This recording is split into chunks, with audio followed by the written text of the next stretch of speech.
I don't have slides for you. Nope. Actually, do you have a web browser? Is it connected?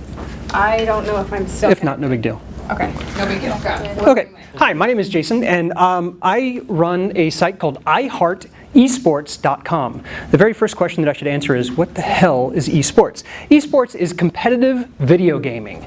Yes, there is such a thing as competitive video gaming, specifically around the StarCraft community. So how big is this market, first of all? So a couple of weeks ago, I was at an event in Las Vegas. There were 3,000 people at that event, right?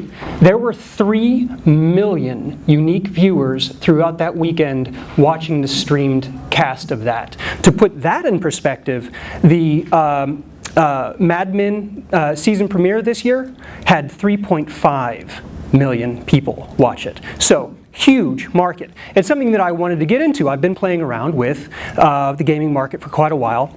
Actually, the past 2 years, I've had 2 startups, spent about $20,000 on each. I don't know what's up with the Argentina programmers, but mine were also from Argentina. And I actually really liked them. But so I wanted to get into the market, but I didn't know what. But I knew that this startup, the only thing that I wanted was I wanted to touch the thing that I was going to sell, right? Because I knew I wanted to sell something, but I didn't know what. So, and that was really my only requirement. So what I ended up doing is to prove my market. So I know that I've got 3 million people watching this thing, but what I don't know is if people are willing to buy eSports. They're willing to watch eSports, but are they willing to buy it? And that was my question. That was my hypothesis, right? So the way I proved that was I made stickers. I made 4 stickers, right? And I knew what my channel was because I was already a member of the StarCraft community. And there's 2 places that StarCraft community goes to, which is our StarCraft represent, and TeamLiquid.net. Those are huge channels for me, and I was already a community member there.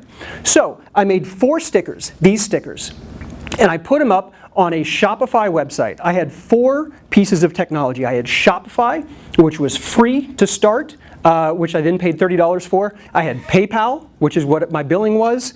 I had MailChimp, which is how I did my email once people signed up if they wanted marketing. And then the one thing that I did have was I had a Grasshopper phone number because I read somewhere that conversions can increase with phone numbers. So I put an 800 number on there, and not one person has ever called me. But it doesn't matter because it's there.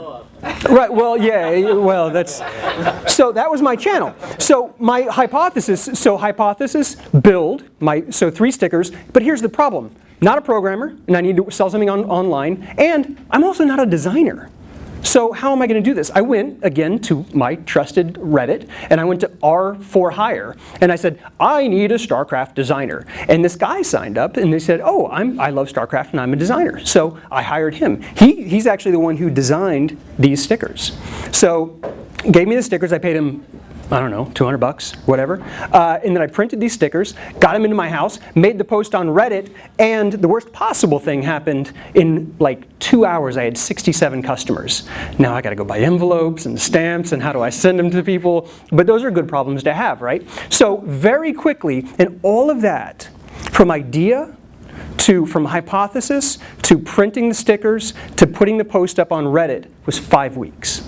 My last startup took 6 months of development and dreaming and all this stuff, and I'm going to do this. This time I was like, just go do it. And that's what I did. I just went out, and as my designer was actually making the designs, I actually went and found a sticker producer.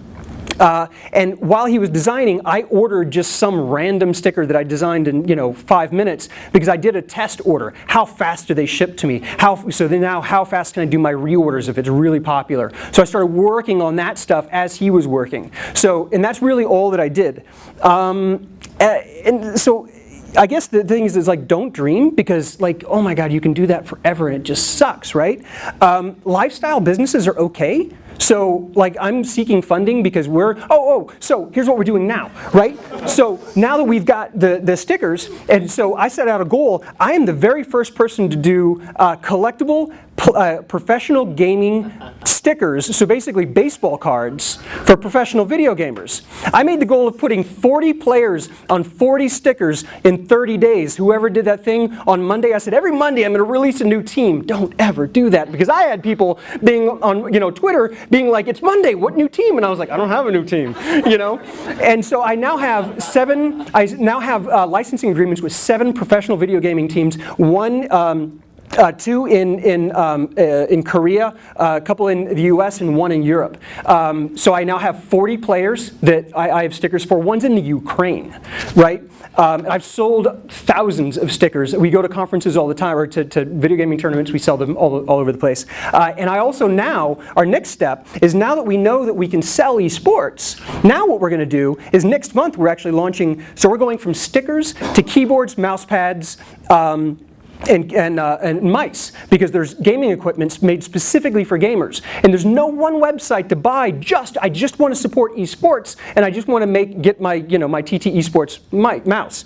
So we're going to be the distributor for that. So now we've got distribution agreements, and all this has happened within. This has been 4 months since we've started the product. So I launched in late December, mid-December. So I've done all of this since then, and I put $1,000. So my last companies, I did about $20,000 each. I put $1,000 in the bank and said, that's it. So, and I've taken the profits from that and made more stickers, and profits from that and made more stickers, profits from that, and that's what we're going to use to buy our first round of mice and keyboards. And we actually talked to the companies, and they're really cool, because they're like, oh, here, and they're giving us like net 30s and all this really good stuff that they really shouldn't be giving us because we're such a new company, right? So, but it's really awesome, because if you remember the community, if you reach out to the people and you're just honest with them and say, this is what I'm doing, here's my passion, and you show people that, they're going to support it. So that's my thing, that's what I do, and rock and roll.